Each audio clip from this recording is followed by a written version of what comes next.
Vamos ouvir o que o Senhor tem para falar conosco nesta noite. Amém? Vamos orar? Grande Deus, amantíssimo Pai, graças te damos, ó Deus, em nome de Jesus. Obrigado, Senhor, por tudo que vimos e ouvimos neste lugar.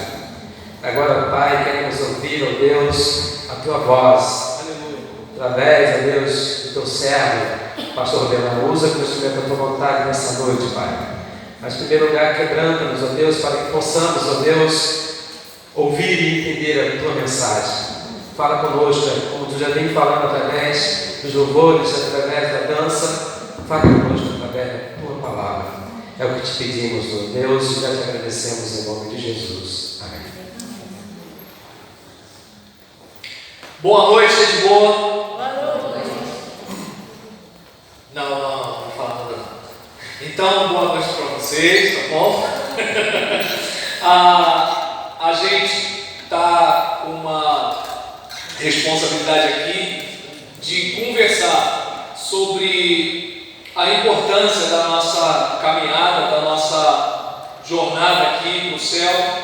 E eu gostaria de pegar um exemplo, peço até perdão à direção do evento, por tomar a liberdade de ir para o Antigo Testamento e falar a respeito de um profeta. Até porque eu entendo que a igreja, ela é um povo de profetas, né? Se nós observarmos bem, nós somos aqueles que são chamados para anunciar as grandezas daquele que nos chamou das trevas para a sua maravilhosa luz. E o que acontece é que muitas vezes na nossa caminhada a gente passa por algumas situações parecidas com a do profeta Elias. Você deve reparar aí que nós estamos com uma projeção de alguém que está esgotado, de alguém que está numa situação de cansaço, de alguém que está numa situação de abatimento. E é o que acontece com o profeta Elias. E diante da sua caminhada, quantas coisas não aconteceram que de alguma forma tentaram você a desistir? Quantas coisas não aconteceram em que você pensou assim, não está valendo a pena, a conta não fecha, eu estou colocando combustível demais e não estou tirando proveito disso. Às vezes isso acontece com a gente na família, seja aquele pai ou aquela mãe que olha para o filho e vê naquele filho um caso perdido. Deve ser triste isso para um pai ou para uma mãe, que ele olha e conselho e nada é a mesma coisa, chamar atenção e nada é a mesma coisa, ou às vezes aquele casal que está se empurrando no casamento, ou no noivado, ou no namoro, e parece que nada nunca vai melhorar. E isso não é diferente com a gente em relação ao aspecto ministerial. Às vezes a gente está se dedicando, às vezes a gente está orando, às vezes a gente está lutando, às vezes a gente está se esforçando, mas parece que a gente está enxugando gelo. Eu não vou fazer igual a irmão, né, perguntar quem já se sentiu assim, né, porque ninguém nunca passou por isso aqui, só eu e os moradores lá de Caxias. Então, você nunca passou por isso, mas pode acontecer com você. E é justamente nesse caso que eu estou querendo compartilhar com você essa mensagem. E aí talvez você pense assim, mas espera aí, bora? Isso é coisa para se colocar num templo baptista, de uma igreja baptista. É que me lembra muito do meu professor de kickboxing. Eu estou no meio daquele monte de garoto de 20, 22.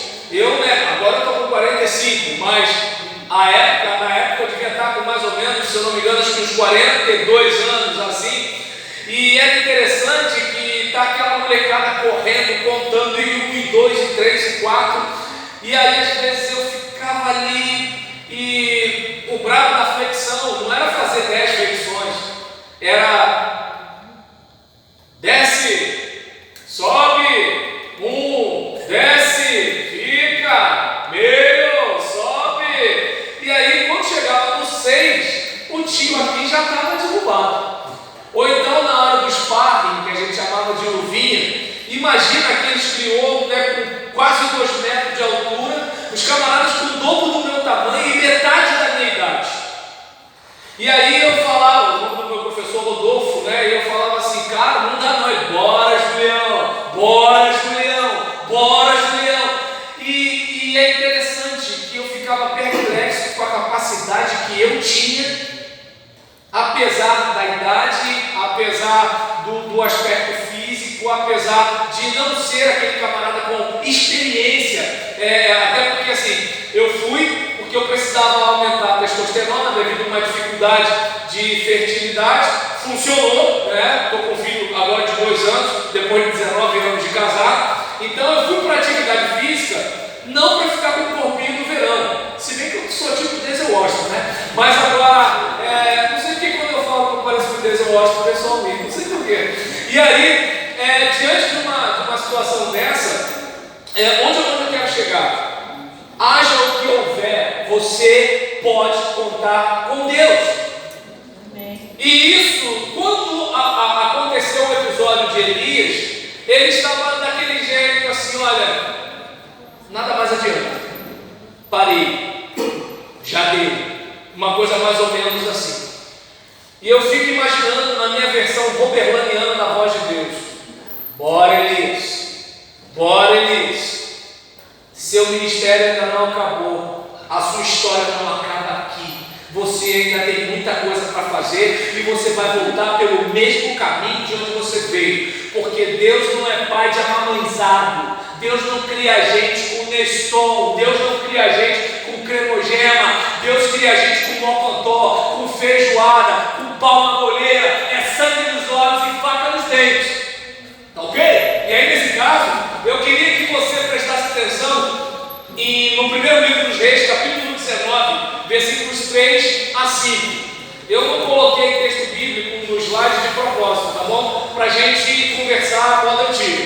E aí, se você observar o texto do versículo 3, 4 e 5, você vai entender mais ou menos a situação que a gente vai bater o papo aqui, embora eu vou caminhar pelo capítulo 19, mas, homileticamente falando, não quero descansar lendo todos os versículos. Então, versículo 3, 4 e 5. Aqueles que já acharam o primeiro livro dos Reis, capítulo 19, fiquem de pé, por gentileza.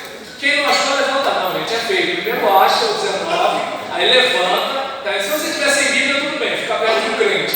Agora, se você está com a Bíblia aí, abre, acha, não achou, é só pedir ajuda, entendeu? Pedir ajuda não é vergonha. Vergonha é fingir que achou, para eu achar que você é rápido na Bíblia. Isso é que é vergonha. Então, primeiro livro dos Reis, capítulo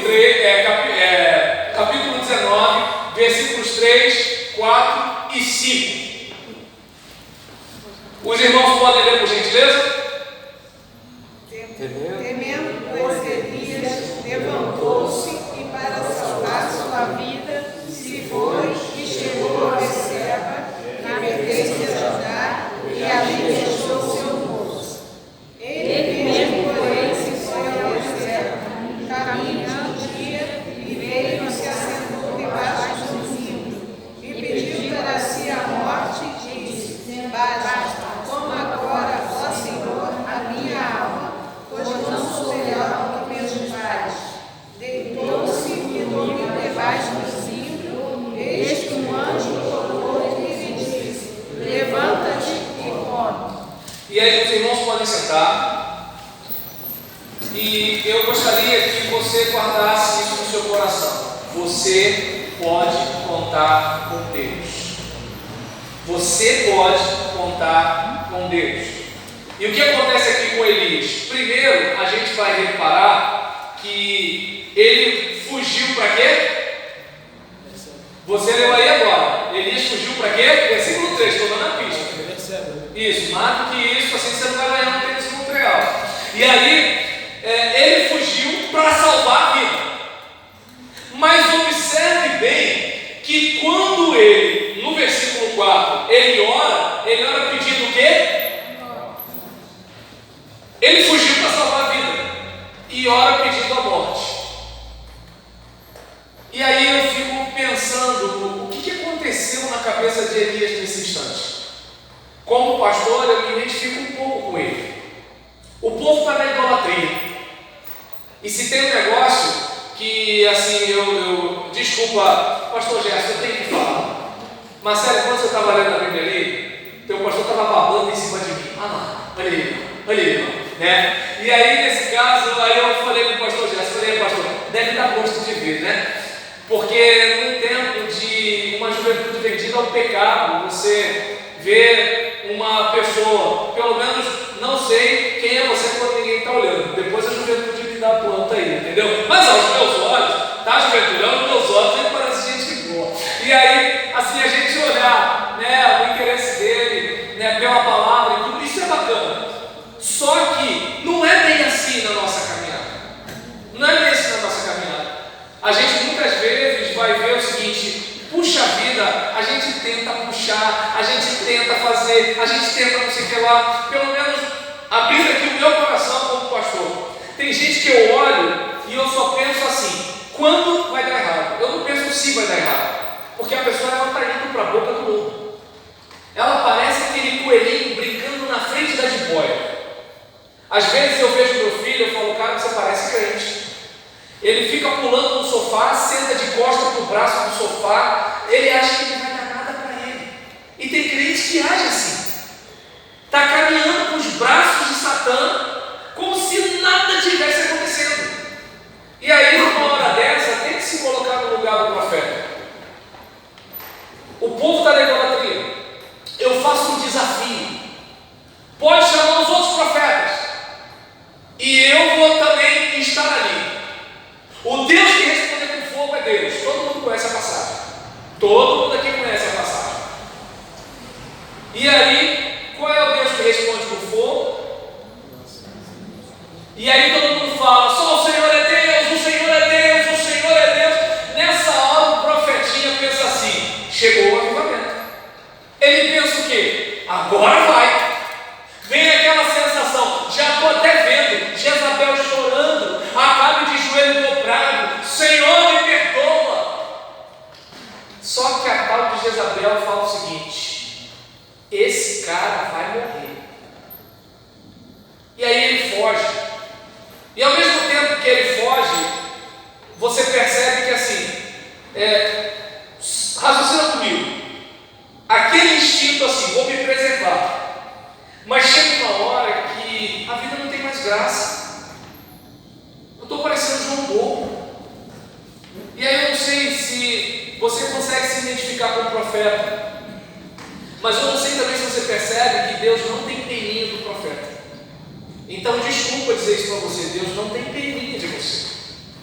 Porque para Deus você não é um pé de alface, para Deus você é um carvalho de justiça.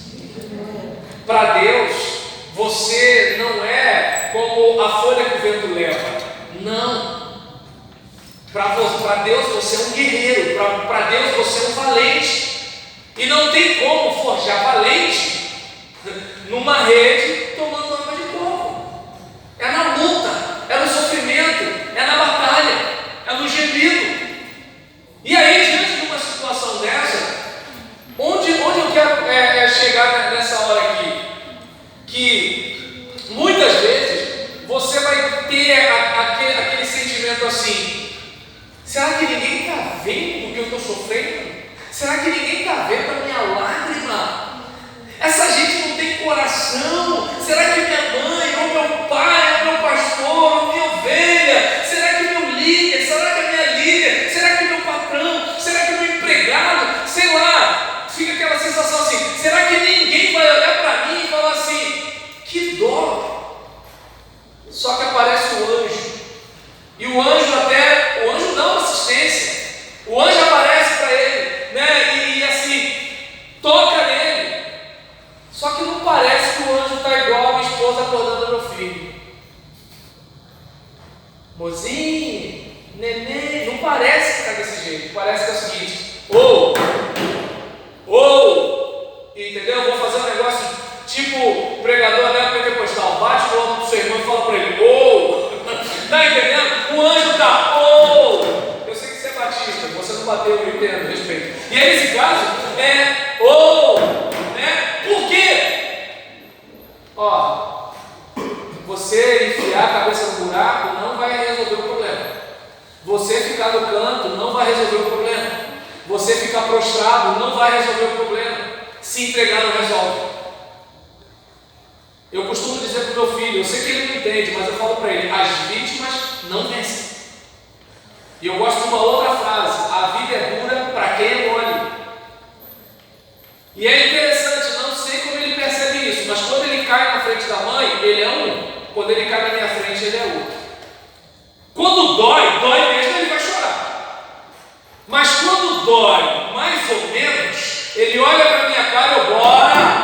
Ele levanta assim e volta a correr. Mas se a mãe estiver perto, nele, aí já era. E aí eu preciso dar para perceber: a vida não é mole para ninguém, o ministério não é mole para ninguém, família não é mole para ninguém, nada que vale a pena vai ser mole. Como o irmão cantou agora há pouco, o dia mal vem para todo mundo. E se o dia mal vier e você estiver bancando a balmizado, movido a leitinho com biscoito, a vida vai te engolir. Então eu não sei se dá para perceber que assim, Deus podia até pegar Elias no colo, Elias,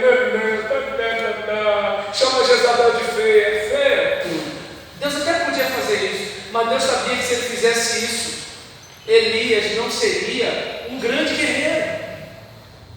E aí, a gente observa aqui que diante desse quadro que você já conhece a história, você já conhece a narrativa, diante dessa situação, você vai verificar que Acabe conta para Jezabel ameaça matar Elias foge para salvar sua vida, ele entra no deserto, está ali perto de uma árvore, pede a morte, tira a vida, não sou melhor do que os meus pais. E aí eu acho interessante aqui quando ele fala não sou melhor do que os meus pais, é aquela consciência de limitação. E quantas vezes nós achamos que faríamos melhor do que fulano de tal? Só que a gente não calçou o sapato do fulano de tal. De repente você pode olhar e falar assim: meu filho, quando eu tinha sua idade, sim, pai, mãe, quando você tinha a minha idade, não tinha tantas marcas de sabonete quanto hoje. Quando você tinha a minha idade, não tinha o pornô de vingança. Todo mundo sabe, não, esqueci, nem todo mundo, né? Tem uma geração do meu tempo. E o que acontece? Porque a gente é da época da máquina de 12 poses, então, para fazer um pornô de vingança tinha que ser uma dificuldade terrível. Hoje não, a menina manda um nudes pro rapaz, claro que as meninas crentes não fazem isso, ainda mais as daqui do Rio de Janeiro, terra de Marcelo Crivella, né? Mas lá por Caxias, né? Então a menina vai e manda um nudes pro rapaz, que promete juras de amor, e aí quando ela vai desmanchar, ele fica com bronca e espalha para geral. E aí, mãe, no seu tempo não tinha isso.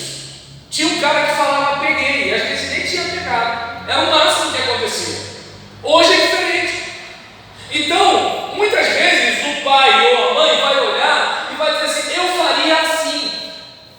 Talvez não, pai. Porque você não conhece o Snapchat. Para você o Telegram é o telegrama que você recebia para ir trabalhar nas casas de banho, dar banho. Então é outra situação. Ou então de repente o filho olha para o pai e fala assim: pai, isso é mole fazer, é só fazer isso e isso. Você não tem a idade dele. Corre, vó. Você tem joanete, bico de papagaio, artrite, artrose, tu tens tudo. Está dando para entender? É mais difícil para você se locomover. Eu não sei se dá para perceber que Elias ele tem uma ideia. Eu sou profeta, vou fazer, vou acontecer. E quando ele percebe que pregou, e o resultado foi o mesmo, ele verificou: eu não sou melhor do que os meus pais. Eu sou apenas mais um. Sou apenas mais um. Mais um. Você e eu somos apenas mais um. Daqui a pouco a gente morre. Daqui a pouco a gente vai embora. Estou pregando aqui, mas minhas cordas vocais podem ir para o espaço.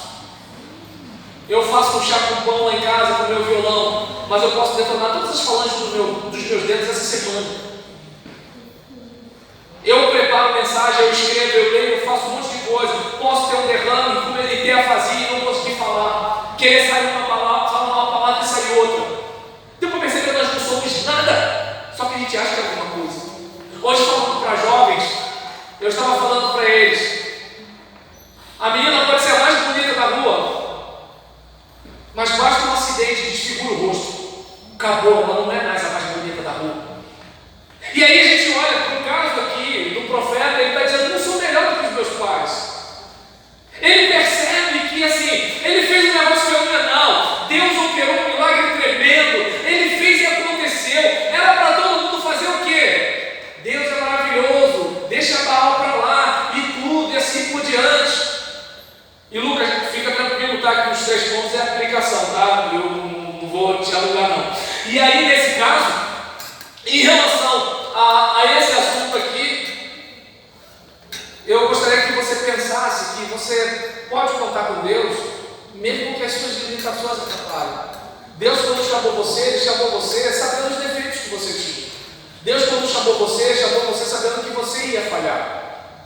Eu não sei se dá para perceber que assim, Deus não chamou você e um dia ficou decepcionado com você. Oh, Ele mentiu. Deus sabia que na sua primeira semana de casado, a sua esposa ia fazer um feijão salgado e ia perguntar: tá gostoso, bem? E você, lua de mel, tu ia ser maluco de dizer que estava salgado, né? Você ia falar: ó, tá delícia, igual da mamãe. Deus sabia que você ia fazer isso e ia cantar com a maior cara de pau no domingo à noite. Deus sabia isso e ainda assim chamou você. Eu não sei se dá para perceber que Deus não esperou você ser perfeito para te chamar. Deus te chamou do jeito que você era. Então, Elias, você pode contar com Deus, mesmo que as suas limitações atrapalhem você. Você pode contar com Deus, por quê? Porque Deus, quando chama você, Deus não está chamando um cara perfeito, Deus está chamando um camarada que é barro e sopro como todo mundo, para fazer a vontade dele. E aí, eu não sei se você consegue, por exemplo, raciocinar comigo, o que muitas vezes a gente tem dificuldade.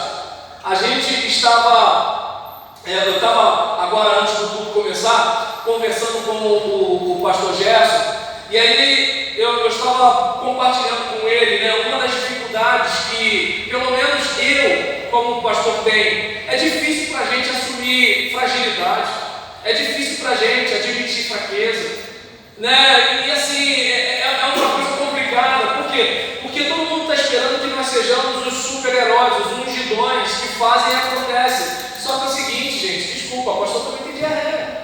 Está entendendo? Passa por problemas de saúde, tem colesterol alto, as coisas acontecem. Ah, eu venci o diabo, vou vencer a diabetes. Diabetes não é mulher do diabo, não. Está dando para entender? Ela vem e pega qualquer um. É só dar mole. E muitas vezes a gente, sabe, tem algumas dificuldades e a gente tem algumas limitações. Só que a parte mais fantástica, Deus me aceita do jeito que eu sou. Deus me usa do jeito que eu sou. Talvez você pense assim: mas meu Deus, por que ele está com o celular aqui? Para cronometrar, porque eu falo pra caramba, gente. Falo mesmo. Né? E uma das coisas que eu fiz foi perguntar, né, para a Rebeca. Eu falei: Rebeca, que hora que acaba? Aí ela me contou um negócio que acontece em culto de sábado, culto de jovem não tem que ir embora cedo para tomar remédio, né? Se fosse de terceira idade aqui, embora terceira idade aqui, todo mundo, ó, saudável, natureba. Mas lá em Caxias, né, 9 horas, né, dá o espírito e aí eles têm que ir para tomar remédio. Mas aí nesse caso aqui, o que eu gostaria, né, que você raciocinasse comigo, é que muitas vezes eu e você ficamos como Elias ficou. Elias, ele está ali admitindo a sua fragilidade, ele está admitindo a sua fraqueza, ele está admitindo que ele não é quem ele gostaria de ser. E é interessante que Deus não está dando confiança para isso. Reparou? Se você olha na narrativa, você vai ver que, assim, Deus está deixando Elias praticamente conversar consigo mesmo. Deus está olhando para Elias e eu fico imaginando Deus com senso de humor, olhando e assim, agora que ele percebeu, Agora que ele percebeu que ele não é melhor do que os antepassados dele, precisou acontecer isso. E aí eu gostaria que você, junto comigo, pudesse se ligar. Eu ia falar cair a ficha, porque eu sou da época do orelhão. Aí eu teria agora que explicar para os mais novos. Gente, eu vivo numa época difícil, porque eu vivo entre a Rádio Petróleo e o Snapchat. Então eu tenho que estar sempre tentando fazer uma exegese para explicar uma época para outra geração. Mas fazer o quê, né? Esse é o meu tempo. E aí, a gente, por exemplo, vai reparar que o alvo, pelo menos a proposta dos irmãos, é que nós cresçamos. Mas ninguém cresce na comodidade. Ninguém cresce na comodidade. Claro que você de repente vai ver aquele garoto franzino que chega à academia e em 15 dias ele está igual um frango de grande, né? Mas assim, se botar um alfinete assim, né? Mas aí o que acontece? Essa não é a ordem natural das coisas. A ordem natural das coisas é o quê?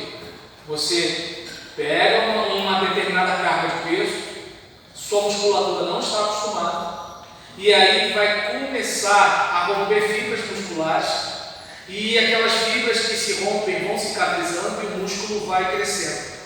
Era para ser assim, sem as paradinhas. Com as paradinhas é outro nível, né? E aí o que acontece? Você foi, sofreu, doeu, a primeira semana possivelmente você vai tomar um Dorflex, o treinador vai dizer que é para não tomar, mas você vai tomar, porque vai ficar difícil levantar a camisa, vai ficar difícil vestir a calça comprida, e é nessa hora que muita gente desiste. As meninas, né, eu dou de todo feio, tem que tocar violão, gente. Claro que não é, pelo amor de Deus, o caso do Lucas. O Lucas é o Giannichini aqui da parada. Mas assim, por quê? Coisa boa, rapaz, você vem pra cá pra frente e arruma logo a namorada. É fácil, né? Você fica importante.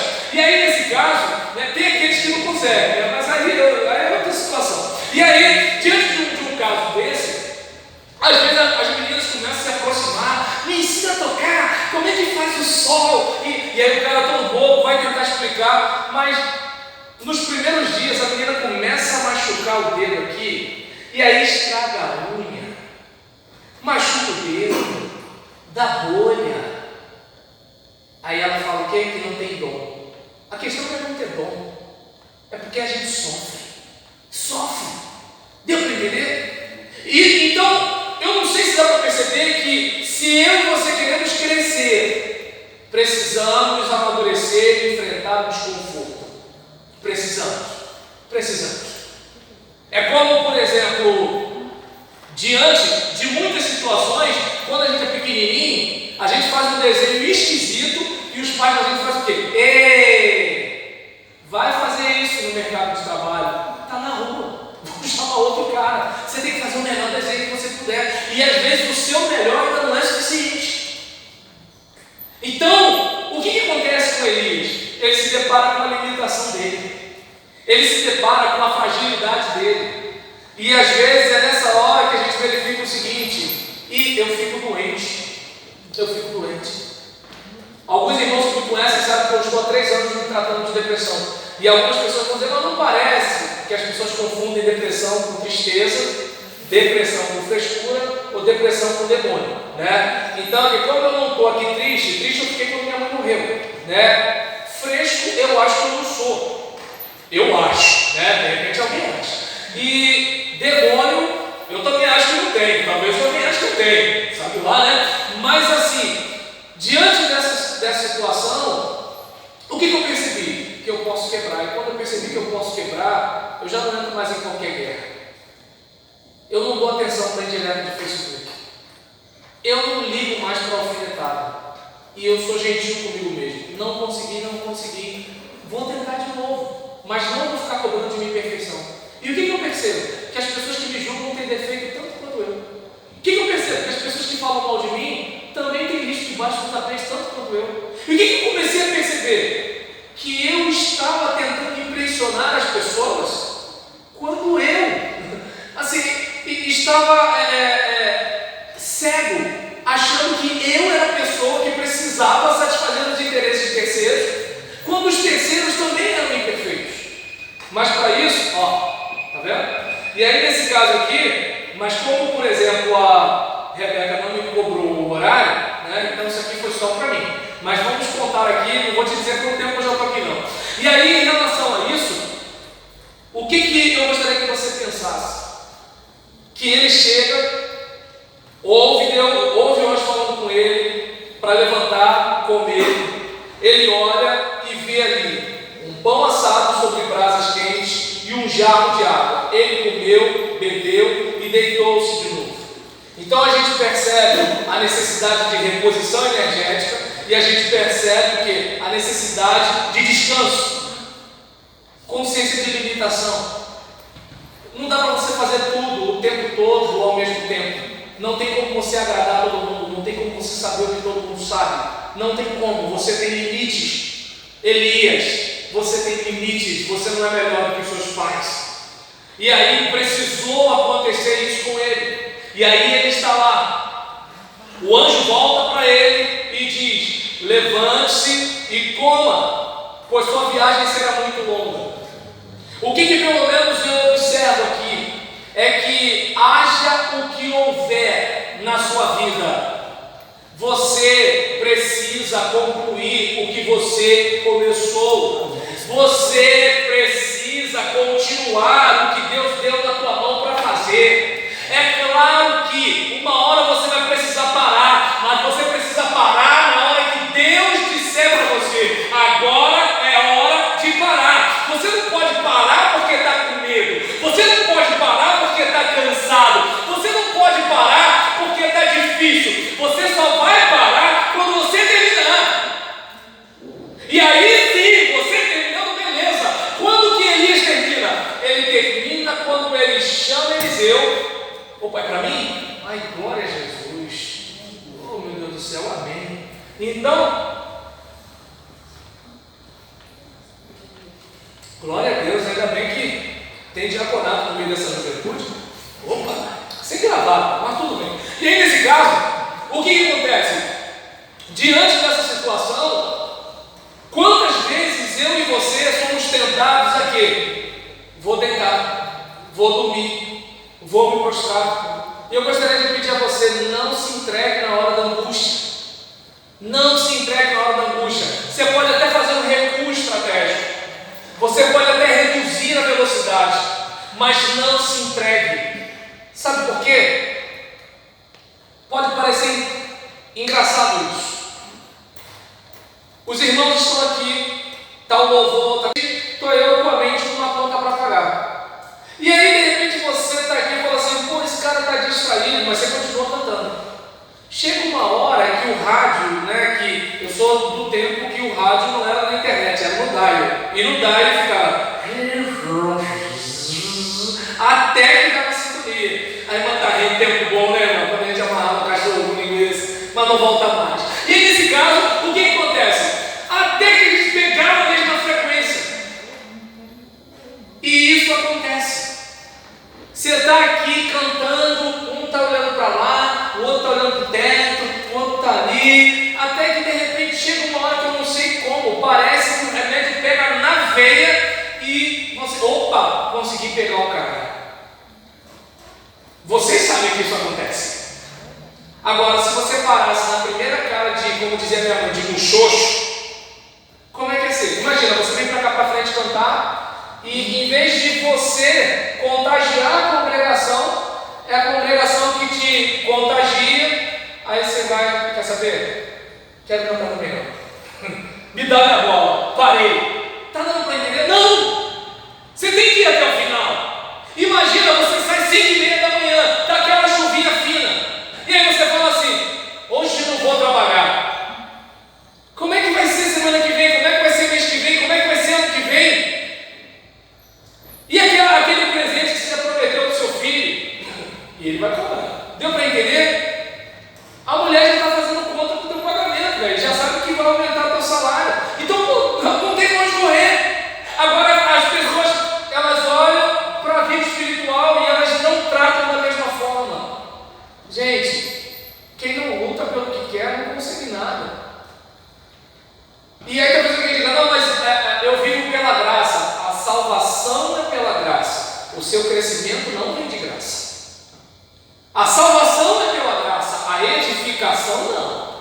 É você que decide com quem você anda, quem você ouve, o que você fala, é você que decide. Sobre o que você conversa, é você que decide. Salvação não, Deus salvou você. Você está salvo pela graça de Deus, não é porque você é bonzinho. Mas agora, a sua edificação, você tem que fazer alguma coisa. Lembra? Não vos conformeis, mas transformai-vos.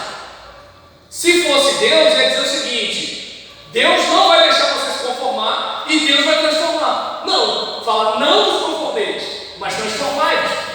E aí, nesse caso, a gente, por exemplo, verifica que se você quer crescer na graça e no conhecimento, você precisa aprender com esses erros de Elias. Viu, Lucas, como é que eu estou? Estou tentando, né, para agradar vocês. Até porque eu tenho que vender meus livros. Não sei se a Rebeca falou para vocês, tá? Meus livros, né? Depois, então beleza. Então já fez sinal assim, não vou nem fazer propaganda agora, vou continuar na pregação sem fazer comércio. E aí, nesse caso, vamos continuar aqui no texto. Ele vai, come, bebe, deita, o anjo chama, levanta, come, a viagem vai ser longa. Até, né, que ele se levanta, come, bebe, fortalecido com aquela comida, viaja 40 dias, 40 noites, até que chega a Horebe, o monte de Deus. E a gente observa aqui uma outra coisa: fortalecei-vos no Senhor e na força do seu poder. Esse suplemento aqui de Elias é nível hard. Está dando para entender? Eu não sei nem se a Anvisa liberaria, porque o negócio era top. O cara toma um negócio que dá para passar 40 dias. Pô, que negócio é esse, rapaz? Está entendendo? É importado, vem de lá de cima. E aí, nesse caso, ele está firme. Agora, o que acontece comigo e você? Muitas vezes nós tentamos nos fortalecer no braço da carne. A gente tenta fazer média, a gente tenta fazer política, a gente acha que eu fiz um favor para alguém, fulano vai fazer um favor para mim. As pessoas são ingratas, filho. Às vezes você está esperando uma coisa que você merece, está ganhando que você não merece. Deixe isso para lá. Alimente-se do Senhor, nutra-se no Senhor, busque o Senhor, confie no Senhor, porque com certeza Ele está cuidando de você. Então eu observo aqui que, como é que eu posso dizer? Mais uma vez, que você pode contar com Deus. As circunstâncias não estão em seu favor. As circunstâncias estão difíceis. Tem uma mulher querendo matar o cara, tem uma rainha querendo matar o cara. O bicho está pegando. Ele pregou, fogo desceu do céu. Gente, imagina bem. Olha só, suponhamos que eu estou pregando aqui, e aí eu vou e falo assim: que desça fogo do céu. E aí desce fogo no céu, não aqui porque vai estragar a obra, né, pastor? O pastor levantou a mão na cabeça, calma, pastor. Aí vai cair aqui do lado, pronto, no estacionamento, pronto, o fogo vai dar certo. E aí o que acontece? Uau, que negócio é esse? Gente, no caso de Elias não foi só fogo que caiu do céu, caiu fogo do céu, secou a água. Assim, gente, foi um negócio tremendo. Mas quando alguém tem coração duro, tem coração duro, gente. Deus, Ele está sempre falando. A pergunta é se a gente tem coração aberto para ouvir. E aí, diante desse caso, ele está numa circunstância contrária. E aí ele entra numa caverna, passa a noite, e a palavra do Senhor veio a ele: o que você está fazendo aqui, Elias? Eu não faço a mínima ideia de como você está, mas às vezes espiritualmente a gente está naquele clima assim: olha, não tem mais jeito. A gente de repente está naquele clima assim: olha, não tem mais como resolver. Eu caí no cheque especial, eu não tenho uma outra fonte de renda, eu estou tentando vender a bala de coco que a minha esposa fez, mas não está dando certo, eu não sei como é que vai ser. Aí, presta atenção, olha para mim, de boa. É quando tudo está perdido que é a hora do milagre. É quando tudo está perdido que é a hora do milagre. E aí, tudo bem, eu sei que nós somos igreja batista tradicional, mas por favor, ajuda o pregador, fala um amém, por favor, amém? Amém. Está entendendo? Quando tudo está perdido, é a oportunidade do milagre, é aquela hora que quando acontece algo, as pessoas falam assim: mas como isso é possível? Aí você abre um sorriso e fala: foi Deus. Está dando para entender? Para essa hora chegar,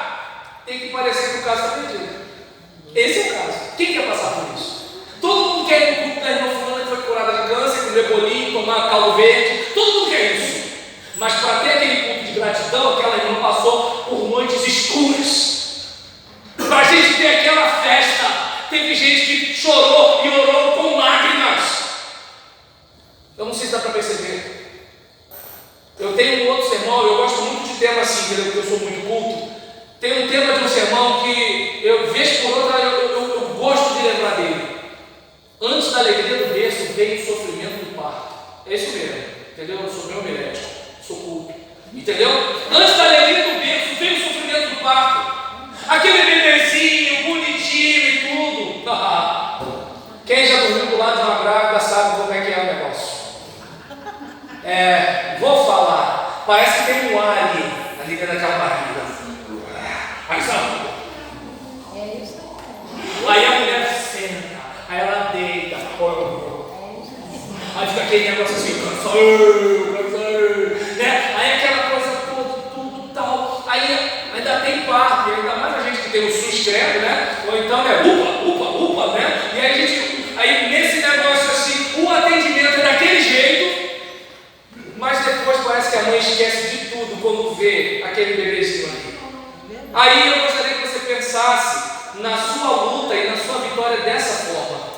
Pensa na luta como a gestação, como a gravidez. Está difícil, está penoso, está sofrido, mas você não foca naquele sofrimento.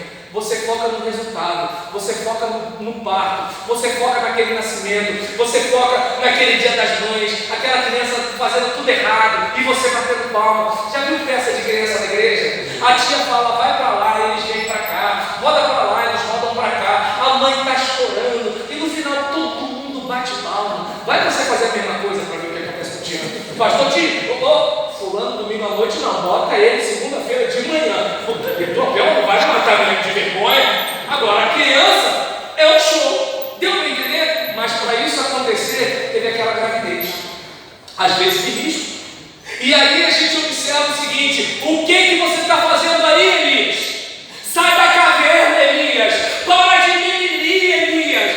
Mas Jezabel quer me matar. Como nós ouvimos aqui, a última palavra vem do Senhor. A última palavra não é de quem quer te matar. A última palavra não é de quem quer te ferir. A última palavra não é de quem quer te atrapalhar. A última palavra vem de Deus. Deu para entender? E aí, nesse caso, eu gostaria, sabe, que você pudesse ouvir Deus falando com você. O que você está fazendo aí? Volta para estudar e se preparar para o concurso. Mas eu não passei, estuda de novo. Eu tentei conversar com a mulher, mas ela sabe como é que é aquela mulher, pai. Você sabe como é que ela é, Senhor. Quem casou com ela foi você. Volta lá, vou te ajudar. Está dando para entender? Mas o meu filho tenta de novo. Mas os meus pais tentam de novo. Não desista de ninguém, porque eu não desisto de ninguém. Se eu desistisse de você, Elias, então não desista dos outros. E aí, nesse caso aqui, a gente observa que ele responde: olha só, Deus fala para ele, o que você está fazendo aqui? Aí ele, pescocinho pro lado, né? Tenho sido muito zeloso com o Senhor, Deus dos exércitos. Os israelitas, esses crentes aí, ó, esses crentes aí, Senhor, tá vendo? Esses crentes aí sentados aí, não, esses crentes aí, ó, rejeitaram a criança, quebraram teus altares, mataram teus profetas à espada. Sou o único que sobrou de todo o Brasil brasileiro. Aí, então querendo me matar, Senhor. E aí o Senhor disse para ele: saia e fique no monte na presença do Senhor, pois o Senhor vai passar. Então veio o vento fortíssimo que separou os montes e esmigalhou as rochas diante do Senhor, mas o Senhor não estava no vento. Depois do vento houve um terremoto, mas o Senhor não estava no terremoto. Às vezes a gente está esperando que Deus faça algo assim fenomenal, como se assim, eu preciso que Deus fale comigo. Tem que aparecer um anjo, né? Tem que ser uma coisa tipo aquele corinho de fogo. De madrugada eu estava orando, quando senti que alguém me tocou. Eu peço a Deus que quando eu estiver orando de madrugada, que eu não sinta ninguém me tocar de madrugada. Né? Mas aí, às vezes, a gente está querendo um negócio mais ou menos assim. E às vezes, Deus pode estar usando uma criança de 4, 5 anos para te fazer uma pergunta. O pessoal mandou Jesus para a cruz. Eles não conseguiam perceber Deus na pele de um carpinteiro. Às vezes Deus está falando e a gente não está ouvindo, porque a gente está esperando um negócio fenomenal. E às vezes Deus está falando todo dia, às vezes através do chefe ímpio. Mas o meu chefe é endemoniado. Às vezes ele está percebendo um negócio que o crente espiritual não está percebendo. Entende? E aí, está aqui o texto, né? Depois do terremoto houve um fogo, mas o Senhor não estava no fogo, e depois do fogo houve um murmúrio de uma brisa suave. Quando Elias ouviu, puxou a capa para cobrir o rosto, saiu e ficou à entrada da caverna, e uma voz lhe perguntou: o que você está fazendo aqui, Elias? Bora, Elias! Bora, Elias! É o último ônibus, Elias! Bora, Elias! Você tem que fazer alguma coisa, Elias! Mas eu já fiz um monte de coisa, Senhor. Tentamos pescar a noite toda e não conseguimos nada. Joga do outro lado. Eu sou pescador, o Senhor é carpinteiro. Mas tá bom, para não dizer que eu sou rebelde, estou te escutando, eu vou jogar. Deu para entender? Às vezes a gente acha que assim, já acabou. Não é a gente que decide o momento. Não é a gente que decide.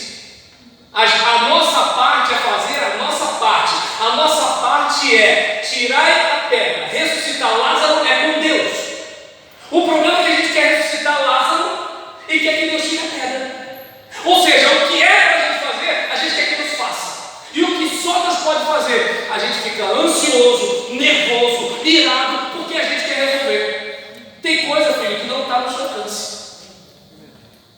Eu ia falar acerca aqui do evento, mas aí o pastor Jéssica vai brigar comigo depois. E aí, diante de uma situação dessa, eu gostaria que você pensasse comigo. E aí ele vai e fala de novo. Eu tenho sido muito zeloso dentro dos exércitos. Os israelitas rejeitaram sua aliança, quebraram seus altares, mataram os profetas. Sou o único que sobrou e tal. Parará. E aí Deus vai no versículo 15 e fala assim: Elias, vou sentar contigo. Senta aqui. Não tenha tanta pressa. Aí ficam os dois lá, sentado à beira de um caminho. Aí está eles lá. A vida não presta. É isso que está acontecendo? Não. O que Deus fala para Elias? Veja, versículo 15. O que Deus fala para Elias? Vai e volta para o caminho para o deserto de Damasco. Vai o quê? Está dando para entender? Você veio por aqui, né? Volta lá. Vai para lá, para o lugar da tua vergonha. Vai para lá, para o lugar da tua queda. Vai para lá, para o lugar da tua perseguição. E é lá que você vai prosperar. Porque todo mundo que eu planto vai florescer onde eu plantar. Deu para entender? Se Deus plantou você naquele lugar, lá no pico do morro, no seu seco, é lá que você vai florescer. É lá. Porque você não depende das circunstâncias, você depende de Deus. É Deus. É Deus. Pelo menos essa é a nossa fé. Deveria ser assim. E aí, ele deixa claro: volta pelo caminho de onde veio, por onde veio, e vá para o deserto de Damasco. Lá unge Azael como rei da Síria, Jeú, filho de Níci, como rei de Israel, Eliseu, filho de Safate, de Abel Meloá, para suceder você como profeta. E aí, aqui no Novo Testamento, tá, gente? Jeú matará todo aquele que escapar da espada de Azael, e Eliseu matará todo aquele que escapar da espada de Jeú. E aí, eu gostaria que você pensasse aqui comigo: olha, você até vai embora, você até vai acabar, mas eu não admito que você pare sem deixar um legado. Você não vai parar sem deixar uma herança. Você não vai parar sem deixar um trabalho continuando. Você não vai parar sem multiplicar o seu ministério. E aí, eu acredito que eu não estou falando só para a juventude, mas também para a juventude. Está entendendo aquela ideia de que assim, vou pegar uma coisa simples. Lucas, esse do seu lado é o Richard, né? Felipe, o que foi o Richard que falou? Ah, não? Ah, então tá legal. Ainda bem que eu não chamei ele de Richard, tá vendo? Então, eu falei assim, eu preciso de alguém para me ajudar. Aí ele foi e falou assim, manda mensagem para esse aqui, porque ele é fera. Aí, eu não sei se dá para perceber, o Richard tem o Lucas em alta conta. Eu estou contando isso para o Lucas. O Richard falou isso para mim. Onde eu quero chegar com isso? O que eu estou dizendo aqui é que assim, Deus, Ele não mostra tudo para a gente. Tem gente que olha para a gente, tem gente que considera a gente, tem gente que está com a gente. E a gente precisa fazer o quê? Melhorar por amor a essas pessoas. Eu preciso melhorar, porque tem gente olhando para mim. Eu preciso melhorar, porque tem gente me ouvindo. Eu preciso melhorar. Inclusive no tempo da pregação, a Rebeca até desistiu, né? Aí ela falou assim, não vai acabar agora, mas eu vou acabar agora na seguinte. Aí, me ajuda aqui, me impressiona, porque se você tocar, eu vou entender que eu tenho que acabar. Só que, versículo 18, os irmãos podem ficar de pé, por gentileza? Versículo 18. Levanta com a Bíblia, irmão, levanta com a Bíblia e com a Bíblia aberta, é isso aí, exatamente. E eu não vou pedir para você achar, porque você está com a sua Bíblia aberta aí. Versículo 18. No entanto, fiz sobrar quantos? De todos aqueles cujos joelhos não se inclinaram diante de Baal, e todos aqueles cujas bocas não beijaram. E aí sim, agora a gente vai usar os slides, Gracinha. Observa bem, Elias está achando que ele é o último biscoito do pacote. Elias está achando que ele é a maior vítima do sistema. E Deus deixou claro, olha, tem muita gente sofrendo igual a você. Você está sofrendo na liderança dos jovens? Tem muitos outros sofrendo. Você está sofrendo na liderança dos diáconos? Tem muitos outros sofrendo. Está sofrendo na liderança da igreja? Tem muitos outros sofrendo. Você, por exemplo, está sofrendo como um apoiador, como um ajudante? Tem muitos outros sofrendo. Você está sofrendo como simples membro da igreja? Tem muitos simples membros sofrendo. Você está sofrendo como o quê? Tem muita gente aí. Você não é o único, Elias. Você não é melhor que os seus pais, Elias. O bicho está pegando, mas vai soltar, porque eu quem tenho a última palavra. Aleluia. E aí, clica o primeiro toque. Tá, você pode contar com Deus o quê?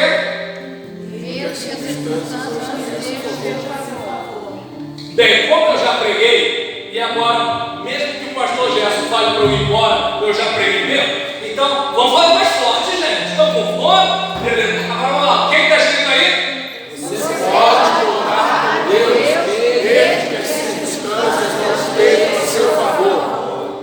Entendeu? O outro clique.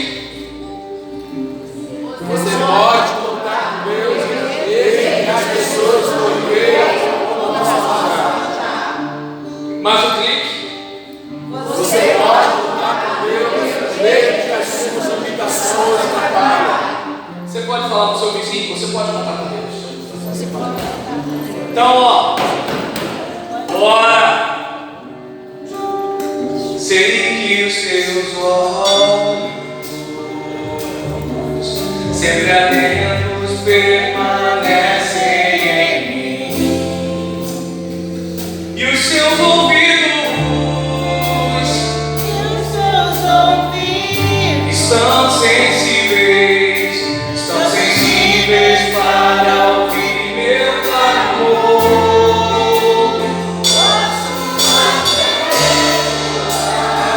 A alegria vai chegar, a alegria vai chegar.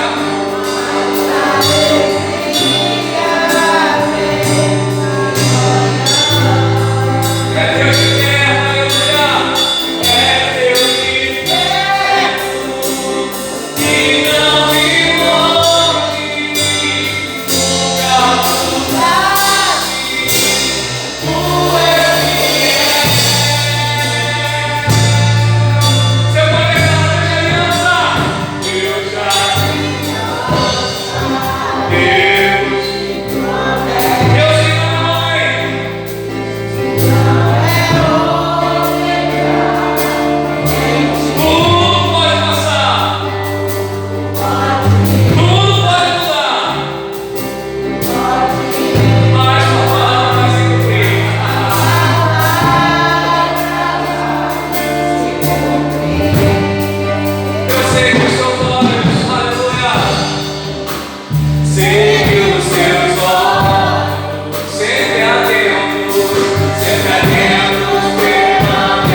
Ele não é para mentir.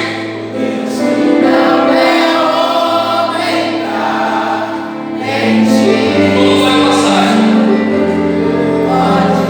Tudo vai mudar.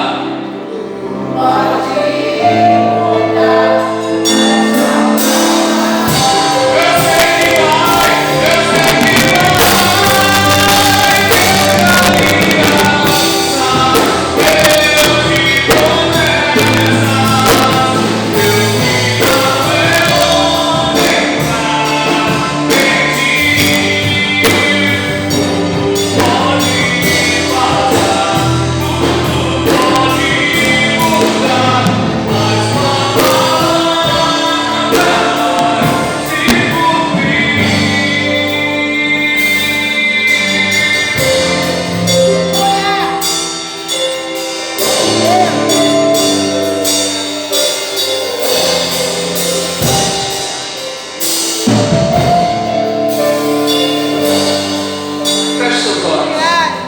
Feche seus olhos. Coloca diante do Senhor aquilo que tem te angustiado. Claro que nós não temos os problemas que Elias tinha, mas nós temos problemas.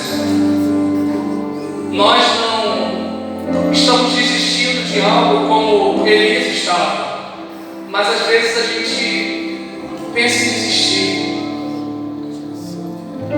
Nós talvez não tivéssemos a presunção que Elias tinha de quem ele era, mas muitas vezes nós presumimos que somos aquilo que não somos, que aguentamos aquilo que não aguentamos. E às vezes Deus deixa uma Jezabel da vida aparecer na nossa vida, para a gente perceber que a gente é apenas barro e sopro. Então nessa hora, eu gostaria que você estivesse rasgando seu coração diante do Senhor e falando com Ele: Senhor, me dá mais uma chance, renova minha fé, me ajuda. Eu estou me sentindo como se eu estivesse enxugando gelo.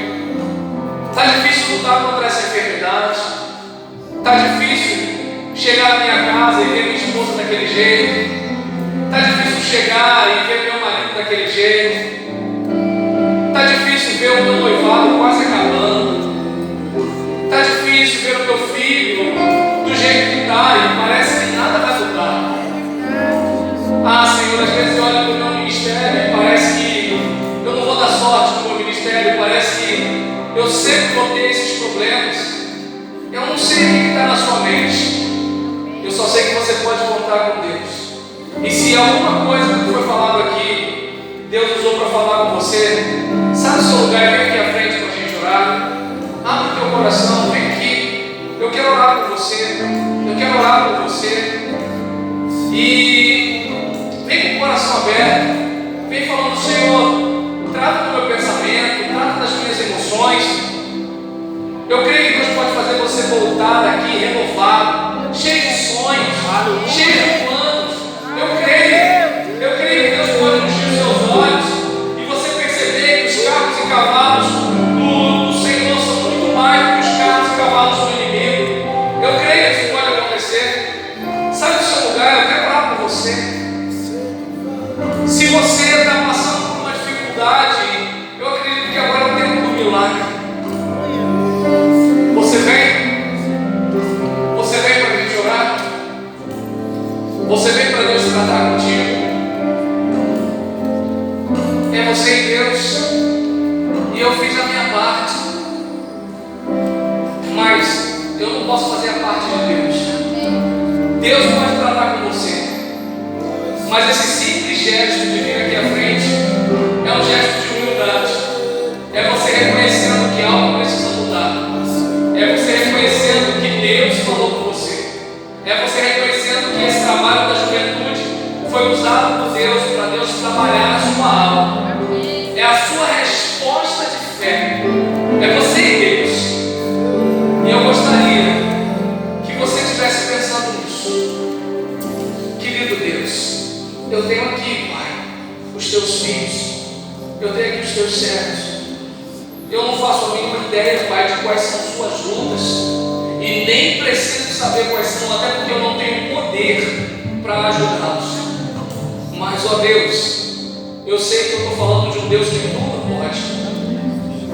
Os teus filhos estão aqui, na casa do Senhor. Os teus filhos estão neste lugar que foi construído única e exclusivamente para a glorificação do teu nome. E, ó Deus, os teus filhos se identificaram com o profeta Elias. Não estava fácil para ele e não está fácil para os seus filhos aqui. Pai, teus filhos ouviram aqui o meu testemunho da minha luta contra essa enfermidade tão cruel.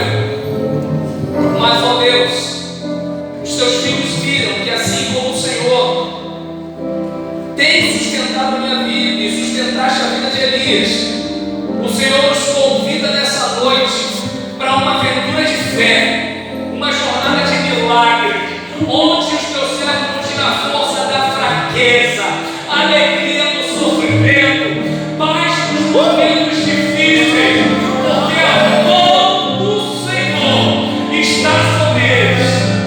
Ah, Deus, e eu peço de um modo muito especial, tu estejas ajudando os teus servos nessa caminhada. Eu gostaria de pedir que vocês que estão aqui à frente, um estivesse dando a mão para o outro e um estivesse falando para o outro: você pode contar com Deus. Mais uma vez, você pode contar com Deus. E que você possa dizer para si mesmo também: eu posso contar com Deus. E agora eu queria pedir que a congregação olhasse para eles aqui à frente e dissesse para eles: vocês podem contar com Deus. Mais uma vez, fala para eles aqui: vocês podem contar com Deus. A Ele agora, em nome de Jesus, amém? Irmãos, podem voltar para o seu lugar. Aleluia!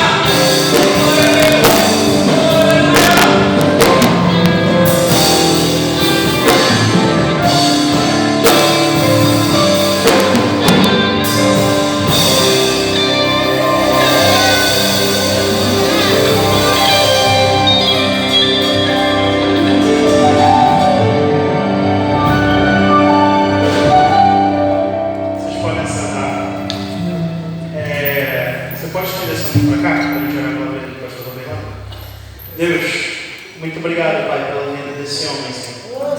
Obrigado, Pai, porque ele é um homem teu, ele é um homem que faz a tua vontade, que cumpre o teu querer, e é um homem muito especial, Pai. Peço que o Senhor esteja com a vida dele, Pai, a sua vida pessoal, a sua vida profissional, a sua vida espiritual. Vai capacitando, Pai, abençoando o seu ministério, Pai, abençoando a sua família, sua esposa, seu filho. Que em nome de Jesus, Pai, ele venha cada dia mais, Senhor, resplandecer do teu amor, resplandecer da tua glória, resplandecer da tua graça, Senhor. Muito obrigado pela vida dele, Pai, em nome de Jesus.